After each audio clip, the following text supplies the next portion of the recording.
calendrier de l'Avent, aujourd'hui j'ai décidé de vous parler d'Alain Delon et je me suis dit mais dans quelle galère me suis-je fourrée? Alors, Alain Delon, c'est une génération, c'est-à-dire que Alain Delon est né dans les années 30, j'ai plus ces dates sous mon nez, et il a traversé tout le XXe siècle évidemment. Donc Alain Delon, voilà, c'est une époque, c'est des époques, c'est une manière de vivre, c'est la France, j'allais dire, après-guerre, après Deuxième Guerre mondiale, donc c'est tout un style, hein. Quand on regarde les films d'Alain Delon, ce que j'ai quand même pas fait, mais des extraits oui, qui ont été tournés lorsqu'il était très jeune, on se dit, waouh, ça a marché, c'est incroyable en fait. C'est-à-dire qu'effectivement, ça a beaucoup vieilli. Alors, Alain Delon, c'est un 10-4, cancer Capricorne, donc Alain Delon a souffert de restrictions affectives et de restrictions financières qui l'ont amené à grandir de force. Donc c'est un enfant qui est automatiquement, donc il a un ascendant Balance, donc lui, en fait, c'est quelqu'un qui, c'est un Scorpion, ascendant Balance, donc c'est quelqu'un qui avait besoin, j'allais dire, de normalité. Tout de suite, en fait, dès qu'il est petit, il est basculé dans quelque chose qui n'est plus normal, puisque ses parents, donc il est d'un milieu de toute petite bourgeoisie française, il naît en banlieue parisienne, et ses parents divorcent quand il a 4 ans, et sa mère, en fait, s'en débarrasse parce que c'est très compliqué, en fait, quand on est divorcé, après-guerre, etc. Donc, en fait, il trouve sa place nulle part. Finalement, sa mère le reprend quand il a une douzaine d'années dans sa nouvelle famille. Il n'y trouve pas vraiment sa place. Il est collé en apprentissage. Il fait un CAP boucherie. Voilà, on aurait pu s'arrêter là. En fait, Alain n'a rien à perdre. C'est-à-dire que c'est vraiment... Il a une carte d'aventurier, ce gars-là. Et c'est exactement ça, c'est-à-dire que c'est quelqu'un qui a vécu toute sa vie au culot, volontairement, et voilà. Donc son point dominant, dont nous allons partir dans son thème, c'est son Saturne en Poisson conjoint à la part de fortune. Donc c'est un homme, en fait, Saturne, donc c'est un homme qui a une tenue intérieure incroyable, en Poisson, un rayonnement royal, aristocrate, magnifique, il est fin, il est délicat, comme il est dit souvent dans ses biographies, c'est une gueule d'ange, il a un charisme hors norme, son Saturne est en maison 5, donc il est beau. Voilà, Alain Delon est beau. En fait, je pense que je pourrais m'arrêter là en fait, pour le Gradus, parce que c'est tout. Alain Delon est beau, on peut s'arrêter là, c'est tout ce qui a fait sa vie. Il a une beauté magnétique, attirante, incroyable, il est phénoménalement beau. C'est-à-dire qu'en fait, tout en lui est beau. Il a une aristocratie, il a une finesse, il a une délicatesse, il n'a rien de vulgaire. Donc, son décile à la Lune, je vais quand même continuer un petit peu, en Bélier 7, lui donne en fait une intrépidité, c'est-à-dire que où qu'il passe, cet homme-là, en fait, tout le monde veut l'aimer. Tout le monde veut le remarquer, tout le monde veut le connaître, tout le monde a envie qu'il fasse attention à soi, quoi. C'est-à-dire qu'en fait, c'est quelqu'un qui est incroyablement attirant. Donc, il a vécu dans des milieux très, très interlopes. Donc, sa Lune, en fait, est carrée, logiquement, hein, à son axe des nœuds, carré exact. C'est cette attirance qui génère en les autres qui lui permettra de tout oser. Donc, tout oser aussi, avec l'opposition, effectivement, puisqu'il a Vénus en Vierge et Neptune en Vierge, tout oser parce qu'il n'a rien. C'est-à-dire que Alain Delon, à part sa beauté, n'a rien. Donc, j'allais dire, il est en début de vie et ne sait pas quoi faire, avec son Uranus en Taureau en maison 8, qu'est-ce qu'il fait? Il va dans des milieux interlopes, c'est-à-dire des milieux de petits mafieux, des milieux de prostitution, etc. Et en fait, les femmes et les hommes lui tombent dessus, littéralement, lui tombent amoureux de lui, le font vivre, le nourrissent, l'habillent, etc. parce qu'il est beau. Alors, je pense qu'il donne une petite contrepartie en payant de sa personne. Mais lui, il transforme tout en argent, en relation utile. C'est-à-dire il s'incruste à un dîner, là, il y a une semi-actrice qui tombe amoureuse de lui, le mari est producteur, immédiatement, en fait, il est repéré. En fait, quoi qu'il en soit, j'allais dire, ce qui fait la différence, c'est que, où qu'il soit, tout le monde veut être aimé de lui. Bon.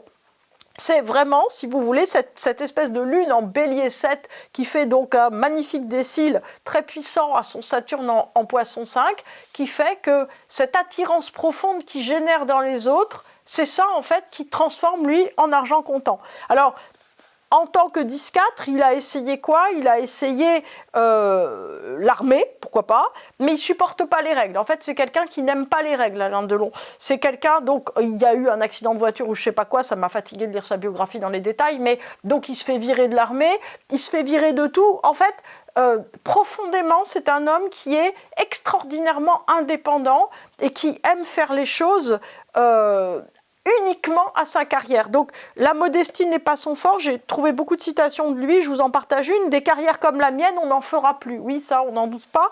C'est-à-dire que c'est quelqu'un qui, de toute façon, alors, il joue souvent les mauvais garçons, donc jouant sur son image d'homme merveilleux, effectivement, les milieux de la pègre et de la prostitution sont des milieux qui, en fait, trouvent, j'allais dire, un bon écho pour lui.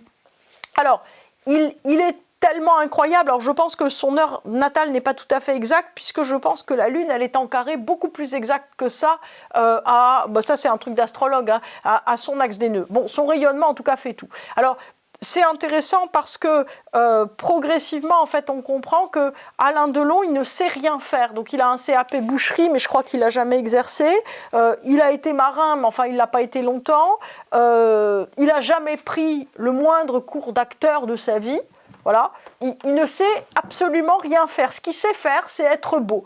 D'ailleurs, quand Romy Schneider tourne, parce que Romy a beaucoup fait... Donc Romy, c'était une actrice française pour les jeunes générations qui s'est suicidée quand elle avait une quarantaine d'années et qui a tourné les Sissi, si ça dit quelque chose aux uns ou aux autres. Mais en tout cas, elle venait de son succès mondial où elle a tourné les Sissi. On lui a proposé sur photo des acteurs pour un film et bien sûr, elle est tombée sur la photo d'Alain Delon et elle s'est dit « Ah oui, lui !»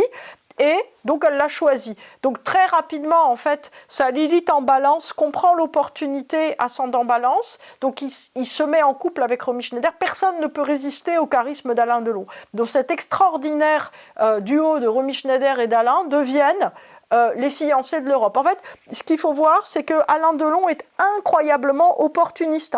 Avec sa Lilith en balance opposée à sa Lune en bélier, c'est quelqu'un en fait qui sait tirer parti de quoi? Des autres et de l'amour qu'il suscite dans les autres. Alors, on va me dire, ça ne fait pas de lui quelqu'un de très généreux. Je vais vous répondre, oui, mais vous savez, il a une Vénus en Vierge, en 12. Donc, Vénus Vierge d'ours, c'est difficile de faire plus rébarbatif au niveau amoureux. Donc, ça veut dire que Alain Delon est quelqu'un sur lequel on écrit des choses. C'est quelqu'un, en fait, à côté duquel on a envie d'être pour tout ce qu'il pourrait donner, mais ne donne pas. Puisque, en fait, le problème d'Alain Delon, de toute façon, c'est, j'allais dire, de tirer parti de ce qu'il peut avoir et non pas de ce qu'il peut donner. Donc, en fait, lorsqu'il se met en couple avec Romy Schneider, on peut supposer que, effectivement, lui, en fait, c'est du pré-showbiz, c'est-à-dire que ça permet de couvrir des presses médias de l'époque et donc d'agrémenter sa propre image. Alors, Lune plus Neptune en Vierge, Trigone, son honneur en Capricorne 4, on peut se dire qui aime-t-il? Je pense personne. Je pense que son cœur est terriblement aimé, donc c'est fermé. Donc c'est quelqu'un, en fait, qui n'arrive pas à s'engager. D'ailleurs, il a beaucoup de mal à reconnaître ses enfants qui font tous des procès en ADN. Il a beaucoup de mal à se marier, à prendre soin, à être père. Donc, son histoire à lui, c'est vraiment son Pluton en Cancer 10, qui est à côté de son nœud sud, c'est-à-dire avoir des palais de plus incroyables. En fait, c'est quelqu'un qui cherche, je pense, une forme de royauté et d'aristocratie. Je pense que c'était un aristocrate dans une autre vie. Je pense que c'est quelqu'un, en fait, qui cherche d'une certaine manière une image fastueuse de sa propre gloire. Donc, tout le monde veut ce qu'il a, c'est-à-dire qu'en fait, il aura beaucoup d'ennuis avec tous ses héritiers, toutes ses femmes, etc. Et lui, en fait, il traverse uniquement la vie sur son sextile entre Saturne, donc sa beauté, et Uranus en 8, c'est-à-dire que le monde de la pègre et de la prostitution, quand il était jeune, où tout le monde prend soin de lui, deviennent les palais incroyables qu'il achète, les 600 mètres carrés en plein Paris, et ainsi de suite. Donc, Alain Delon, je vous le disais, n'a jamais pris un seul cours d'acteur, il est lui-même. Oui, ok. Donc ça veut dire qu'en fait, il joue lui-même, tout simplement. Donc son soleil en Scorpion 2 le rend très capable, en fait, d'exprimer diversement ses émotions. Donc c'est quelqu'un qui est très protéiforme. L'ascendant Balance le met à l'écoute des attentes des autres. Donc en fait, il sait très bien renvoyer la bonne image. C'est quelqu'un, en fait, qui est très attentif à l'image que les autres attendent de lui. Et pour le reste, en fait, il n'éprouve rien. Alors, c'est très intéressant parce que comme il n'éprouve rien, on peut penser qu'il sait se retirer. Vous voyez, comme quelqu'un, je sais pas, qui serait un thérapeute et qui serait capable de ne pas interférer dans le processus de guérison. Lui, en fait, il n'interfère pas dans l'affectivité qu'il devrait avoir pour sa vie. C'est-à-dire qu'il se retire, il trouve qu'il n'a jamais assez, mais en dehors de ça, il sait tirer parti de toutes les opportunités. Et voilà, c'est-à-dire qu'en fait, c'est quelqu'un, par exemple, à la mort de Romy Schneider, il a dit qu'il n'était pas concerné. De toute façon, il l'avait quitté il y a quelques mois. Il n'est jamais concerné par rien de ce qui lui arrive. Donc, sa vulnérabilité affective, en fait, est devenue une capacité, en fait, de recevoir de tous. Pour autant, en fait, il ne prend pas... c'est pas vulnérabilité, c'est invulnérabilité, pardon, affective, est devenue une capacité de recevoir de tous, mais il ne prend pas ses responsabilités. C'est-à-dire que c'est quelqu'un, en fait, qui n'évolue pas. Ce qu'on peut dire, c'est que pour moi, depuis l'enfance, depuis, j'allais dire, ces 20 ans où en fait il traînait dans les quartiers chauds de Paris à faire un peu l'andouille, jusqu'au moment où il meurt dans son château, il ne s'est rien passé. En fait, Alain Delon n'a pas du tout évolué. Il s'est contenté d'une certaine façon de, j'allais dire, traverser la vie en essayant d'accumuler des choses. Alors, il paraît, voilà, il paraît qu'il y a une compagne japonaise qui s'appelle Hiromi, je ne sais plus quoi, qui serait la seule en fait qu'il a aimée. Ce qui est le cas en tout cas, c'est que Alain Delon, quoi qu'il en soit, l'a aussi maltraité que les autres. C'est-à-dire qu'au fond, il n'a jamais donné ni à ses enfants ni à ses compagnes la dignité d'être avec lui, c'est-à-dire que c'est quelqu'un qui soit voyait une continuité de lui-même, soit se voyait lui-même dans les autres. Donc c'est un pur mégalomaniaque, c'est-à-dire que c'est quelqu'un qui en fait ne veut que sa propre image projetée en tout et en toute chose. Alors ce qui est vrai, c'est que, pour reprendre la phrase d'Alain, des carrières comme la mienne et des personnalités comme la sienne, aujourd'hui on en fera plus. C'est-à-dire qu'aujourd'hui, si on prend par exemple un Leonardo DiCaprio qui à 20 ans, malgré tout était un homme extrêmement beau, comme Alain Delon, alors dans un genre différent, mais voilà, en fait, on demande à Leonardo d'être une personne. Alors oui, il a aussi un trouble de l'engagement, mais on lui demande en fait quoi? On lui demande de s'engager, on lui demande d'être quelqu'un, on lui demande en fait d'interagir avec le monde, on lui demande pas juste d'être un monument. Alors quand on dit qu'Alain Delon est un monument, au même titre par exemple que l'Arc de Triomphe du cinéma français, c'est exactement ça, c'est-à-dire que c'est un monument, c'est-à-dire que c'est quelque chose qui ne bouge pas, qui rayonne, mais qui n'interagit pas beaucoup non plus. C'est-à-dire que, en fait, quand on voit la carte, alors paix à son âme bien sûr, mais en fait on aurait envie de se dire, bah alors cet homme qui est si beau, pourquoi il ne s'est pas mis en jeu dans quelque chose? Pourquoi il n'a pas essayé de développer sa vie au lieu de rester un rocher qui traverse les tempêtes et, ok, prendre l'âge, mais ne change en fait absolument pas. Donc on lui souhaite le meilleur pour sa prochaine incarnation.